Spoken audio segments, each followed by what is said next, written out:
Rector de la Universidad Nacional del Este, profesor ingeniero agrónomo Jerónimo Aviosa, querido amigo profesor Cantero, señores miembros del jurado que nos acompañan, queridos estudiantes, miembros de los distintos equipos que van a competir hoy, y a todo el equipo de la UNE que está con nosotros acá, un saludo especial. Basta recordar solamente algunas cosas por la trascendencia que tiene este evento que vamos a presenciar hoy y que va a tener continuidad mañana y el sábado a la mañana. Este es un concurso nacional que desde luego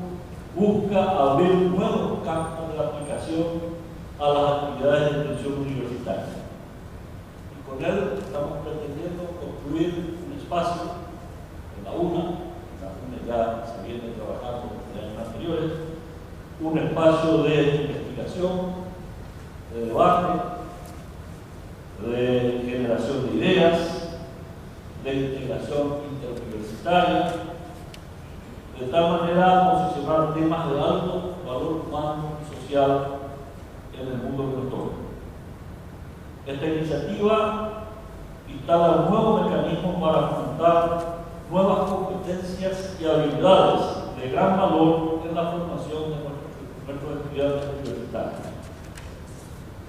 A ellos les quiero dar un agradecimiento especial por el esfuerzo que están haciendo y que vienen haciendo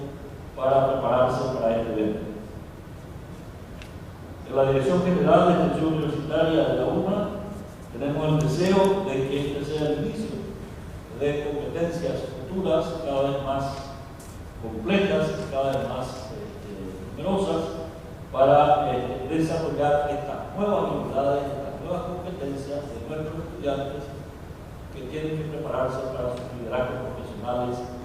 sociales, futuros. En primer lugar, quiero aprovechar la oportunidad para agradecer